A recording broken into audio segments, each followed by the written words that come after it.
Bom dia a todos. Estamos aqui para apresentar o nosso trabalho do livro O que é Ciência Afinal? E o nosso grupo vai falar dos capítulos 9, 10 e 11. E nós dividimos assim. O capítulo 9, onde fala do racionalismo versus o relativismo, eu, Adriano e o Lucas iremos apresentar essa parte, página 137. No capítulo 10, onde trata do objetivismo, o Pedro vai apresentar essa parte, página 151.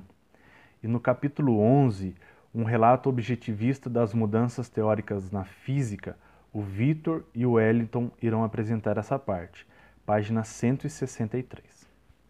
Bom, no capítulo 9, ele começa com a definição do que é o racionalismo. Ele parte de um critério universal que direciona toda a produção da ciência e que não precisa ser empírico. A razão é a única forma que o ser humano tem de alcançar o verdadeiro conhecimento por completo. E aqui alguns recortes importantes do livro. Para um racionalista extremado, há um critério único, atemporal e universal, com referência ao qual se podem avaliar os méritos relativos das teorias rivais.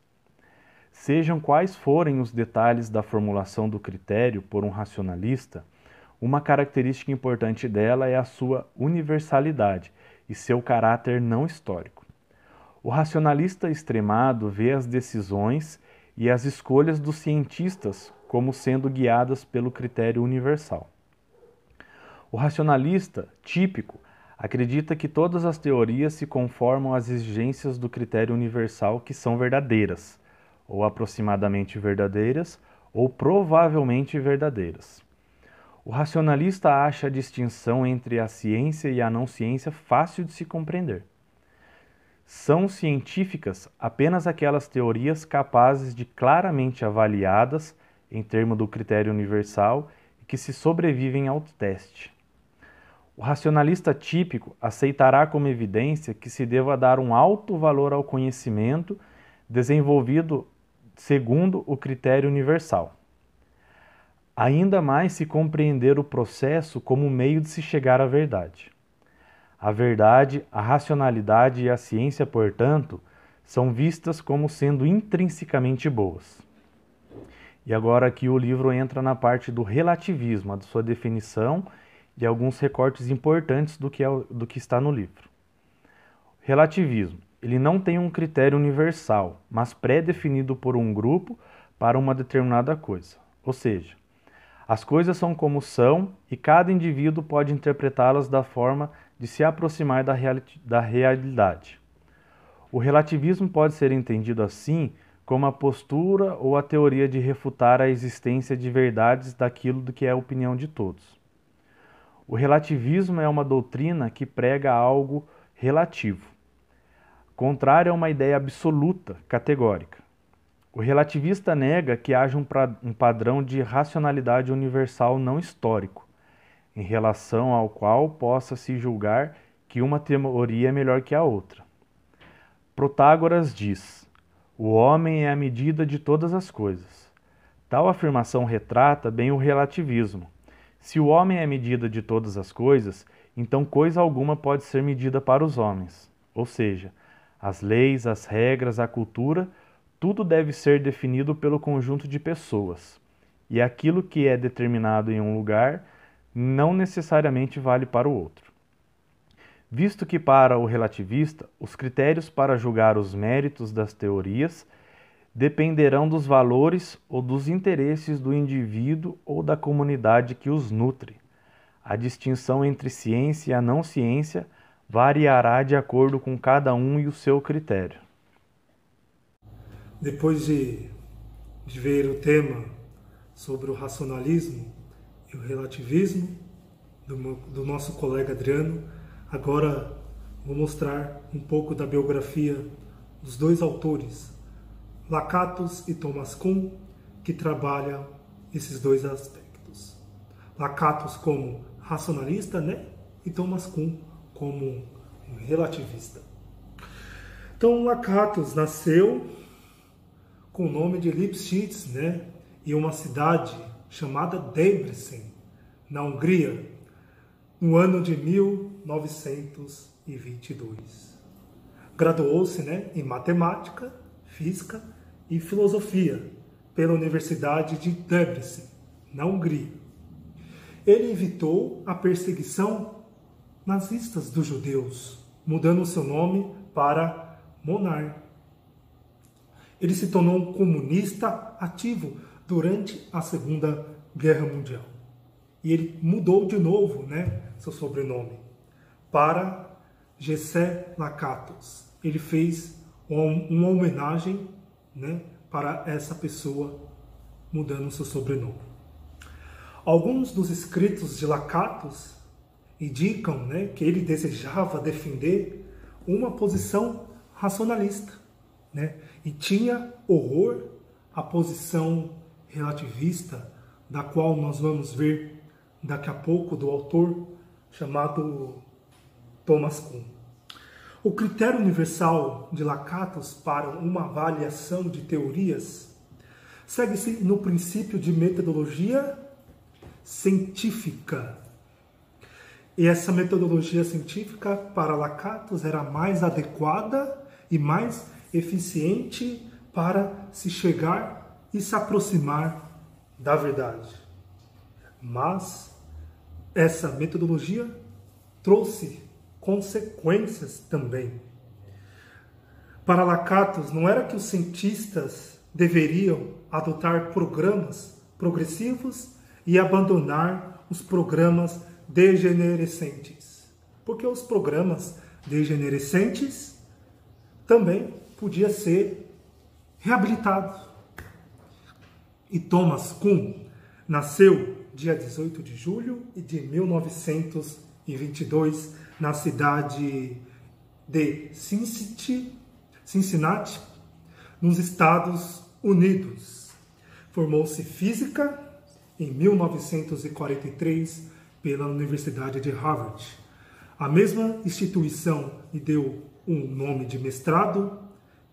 Em 1949, se tornou doutor em física. E Kuhn morreu dia 17 de julho de 1996 de cancro. No livro Que é a Ciência, Kuhn vai dizer que não há padrão mais alto que o assentimento da comunidade relevante. Esses aspectos da posição de Kuhn são correspondentes à minha caracterização do relativismo. Se uma teoria ou não é melhor que a outra, é um assunto a ser julgado em relação aos padrões da comunidade apropriada. E os padrões variarão, tipicamente com o cenário histórico e cultural da comunidade. O conhecimento científico, como a linguagem, é intrinsecamente a propriedade comum de um grupo ou então não é nada. Kuhn, ele nega ser um relativista, segundo o livro O que é a Ciência. Em resposta à acusação, ele escreveu: as teorias científicas mais recentes são melhores que as antigas para resolução de enigmas nos ambientes, frequentemente bastante diferentes em que são aplicadas. Esta é a posição de um relativista e demonstra um sentido que sou crente convencido do programa científico. Ele mesmo comenta que as considerações baseadas na habilidade em resolver problemas não são convincentes nem individual e nem no coletivo. O que se refere aos méritos dos paradigmas competitivos e considerações estéticas. Enquanto Kuhn assegura que algum sentido da ciência progride, ele nega sem ambiguidade que possa dizer que ela progride em direção a uma verdade em qualquer sentido do bem definido. Chegamos então ao 10º capítulo da obra O que é Ciência Afinal, de Alan Chalmers, e esse 10º capítulo denominado objetivismo, é subdividido em 4 seções: objetivismo, individualismo, a ciência como prática social e o objetivismo apoiado por Popper, Lakatos e Marx. Inicialmente, o nosso autor ele parte da definição de individualismo para contrapô-la à definição de objetivismo. O individualismo para Alan é aquela compreensão na qual o conhecimento é compreendido como um conjunto especial de crenças de indivíduos que reside em seus cérebros ou mentes. Se fizermos um paralelo com o que Santo Tomás de Aquino afirma na Suma Teológica ser a verdade, enquanto correspondente entre intelecto e objeto, na perspectiva individualista, a verdade, o conhecimento, é somente a correspondência do intelecto com o próprio intelecto. Ou seja, parafraseando Gasset, sou eu e minhas circunstâncias que detenho o conhecimento. Já na perspectiva objetivista, é aquela na qual nós temos a prioridade na análise do conhecimento, as características dos itens ou corpos de conhecimento com que se confrontam os indivíduos, independentemente das atitudes, crenças ou outros estados subjetivos daqueles indivíduos. Ou seja, é o oposto do individualismo. É a definição de Santo Tomás de Aquino sobre verdade, a correspondência do meu intelecto com o objeto. O conhecimento não resiste apenas no meu intelecto ou não resiste apenas no objeto, mas sim na correspondência entre um e outro. E é justamente essa perspectiva que o autor privilegia em seu texto. O autor é um objetivista e é um objetivista enquanto esse objetivismo faz parte do próprio método científico. E para ele, justamente por isso, o objetivismo, a ciência, tem uma prática social e deve ser entendida como prática social. E ele cita aqui um importante exemplo. Uma característica geral importante da física desde Galileu é o fato de que ela implica experiência. A experiência envolve uma interferência planejada na natureza, orientada pela teoria. Citando Havetz, ele afirma que o conhecimento científico é realizado por um esforço social complexo e é obtido do trabalho de muitos artífices em sua interação muito especial com o mundo da natureza. Justamente por ser parte de um esforço social, ele não é uma compreensão individual ou individualista, mas é uma compreensão do todo, poderíamos dizer, da consciência, do intelecto coletivo em relação ao objeto. E é justamente isso que vai proporcionar com que o objetivismo seja apoiado por Popper, por Lakatos e por Marx em suas visões específicas. Poderemos afirmar que Popper e Lakatos desenvolvem essa tese em 2 pontos. O primeiro, o conhecimento ou pensamento no sentido subjetivo, consistindo de um estado mental ou da consciência ou de uma disposição a comportar-se ou agir. O conhecimento entendido como prática social. O segundo, o conhecimento ou pensamento no sentido objetivo, consistindo em problemas, teorias e argumentos enquanto tal. O conhecimento nesse sentido objetivo é completamente independente da afirmação de uma pessoa dizer que sabe. Eu não posso chegar com um título e afirmar, tenho esse título, portanto eu sei. Isso é uma negação completa do argumento de autoridade. Além disso, é independente também das crenças de qualquer pessoa ou da disposição de assentir. Ainda que exista um movimento terraplanista, a Terra não há de se tornar plana, permanecerá sendo um geoide. Ainda que exista um movimento antivacinista, as vacinas continuarão salvando vidas e agindo. E por fim, o conhecimento no sentido objetivo é conhecimento sem conhecedor. É o conhecimento sem um sujeito que sabe. Não é um sujeito que possui o conhecimento, mas é a comunidade científica. São os cientistas, são os filósofos, são os intelectuais, são os estudiosos, enquanto coletivo que são possuentes desse conhecimento. Por isso, Marx faz justamente um alerta, num comentário muito conhecido. Não é a consciência dos homens que determina o seu ser, mas ao contrário, seu ser social é o que determina a sua consciência.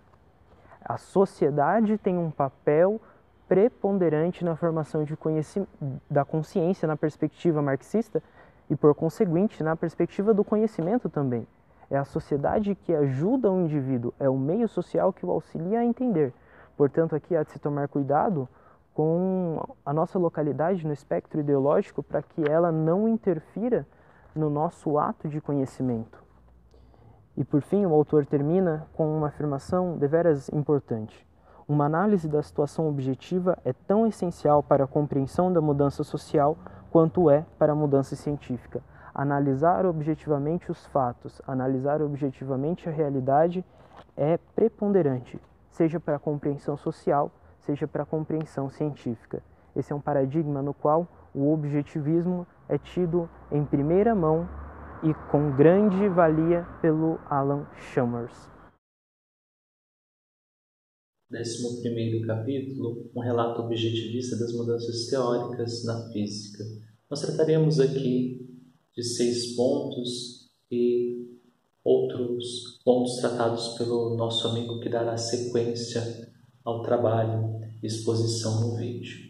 Neste primeiro momento, nós temos que entender que o autor ele faz uma crítica a Lakatos. E essa crítica segue na metodologia dos programas de pesquisa científica, na qual ele fala que é limitada e que é fraca.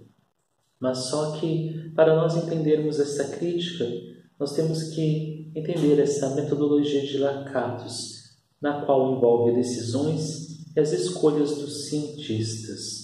Elas estão envolvidas na adoção por parte dos cientistas de um núcleo irredutível, de uma heurística positiva. Segundo Lakatos, o núcleo irredutível do programa de Newton é irrefutável pelas decisões metodológicas de seus protagonismos e do programa de pesquisa, que tem um núcleo irredutível, aceito convencionalmente e dessa forma é irrefutável por uma decisão provisória. Neste segundo ponto, então, nós vemos essas limitações do objetivismo de Lakatos. E para que assim nós possamos entender, surge aí um conceito novo, que vai ser a heurística. E nós podemos nos perguntar assim, mas o que é heurística? Para que possamos entender, eu vou definir este conceito. A heurística é a arte de inventar, de fazer descoberta, ciência que tem por objeto a descoberta de fatos, hipótese, que numa pesquisa leva a uma descoberta científica. Mas só que no texto ele fala de uma heurística positiva. E o que vem ser essa heurística positiva? É uma visão geral do programa de pesquisa, como suplementá-lo. E o mesmo admite o abismo temporal que separa a sua metodologia dos pais da física. Então nós podemos ver a metodologia de Lakatos com essa cisão com a metodologia dos pais da física. E nós vemos ali no segundo ponto essa, como posso dizer, esse rompimento aí, que ele faz essa cisão com Newton, né, e outros pais da física também. Então, neste terceiro ponto aqui nós definimos a heurística. Partindo agora para o quarto ponto, nós vamos ver o que era o objetivo. O objetivo de Lakatos não era dar conselhos aos cientistas, além de ainda defender o relato de qualquer mudança na teoria e defender a comunidade científica. E partindo por isso, ele propõe uma noção. Essa noção seria a seguinte: ele supõe que haja situações de análises objetivistas para a criação de técnicas, teorias ou experimentos que tenham o desenvolvimento de um programa de pesquisa. E assim também aconteça o aproveitamento no grupo de cientistas. Então nós vemos aí este relato de mudança, na qual ele propõe a sua noção. Também, chegando no sexto ponto, agora nós vemos o grau de fertilidade que ele vai falar. É uma oportunidade objetiva que o grau de fertilidade nada mais é do que um programa em qual momento crítico será a propriedade objetiva do mesmo programa. Ele mede a proporção em que contém dentro de si oportunidades objetivas para o desenvolvimento ou extensão, que abre novas linhas de investigação. É hipotético, é um programa que quer obter um alto grau de fertilidade para sobrepujar, assim podemos entender, algum eventual concorrente em grau de fertilidade menor. Bom, dando continuidade ao nosso trabalho, o Victor expôs, né, o que seria o grau de fertilidade dentro de um sistema de estudos da física. E o autor ele vai propor 4 objeções que tentará refutar logo em seguida, né? Bom, a primeira objeção com relação a esse grau de fertilidade é a qual ele vai dizer que o conceito ele é por demais vago para permitir uma medida quantitativa do grau de fertilidade de um programa. Né? Esse conceito ele não tem como você medir esse grau de fertilidade, até onde esse programa pode chegar. A segunda objeção é que ele tem a consequência funesta de que quando mais vago for um programa, ou uma teoria em si, maior será o grau de fertilidade, né?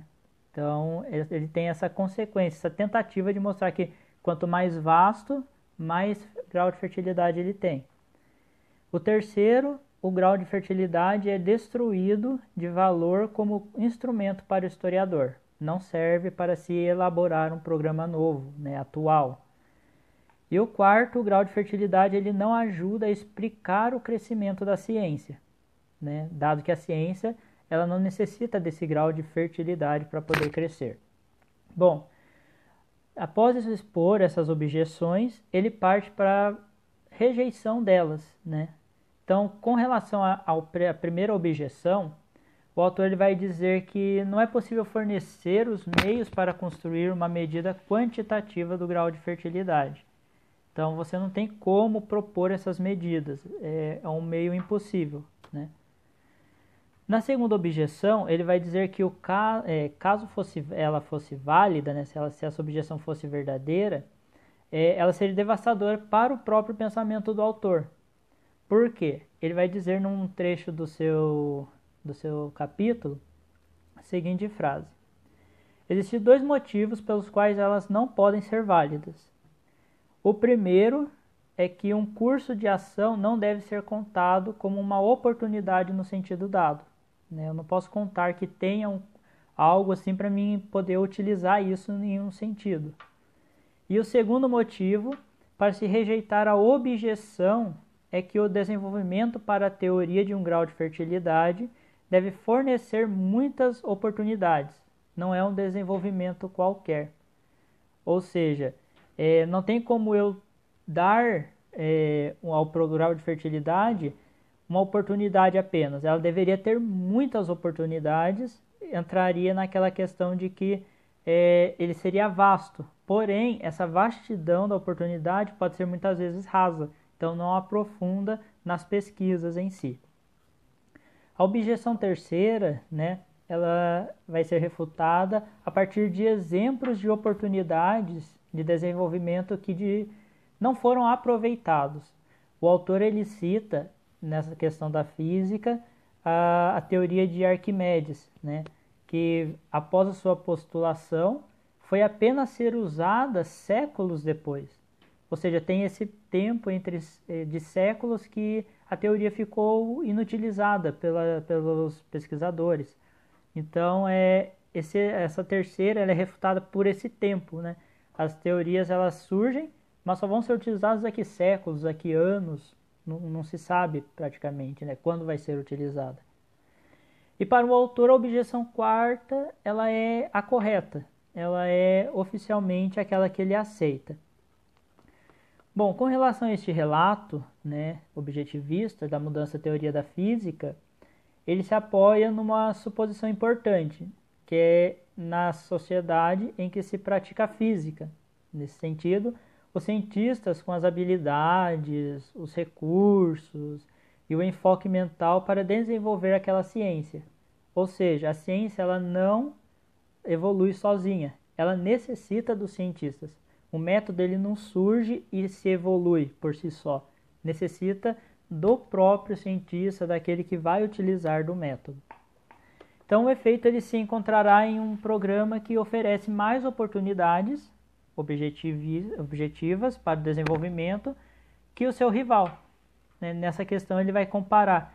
Um programa ele só vai ser verdadeiro quando ele oferece essa questão de oportunidades que outro programa, outro método de estudo não oferece.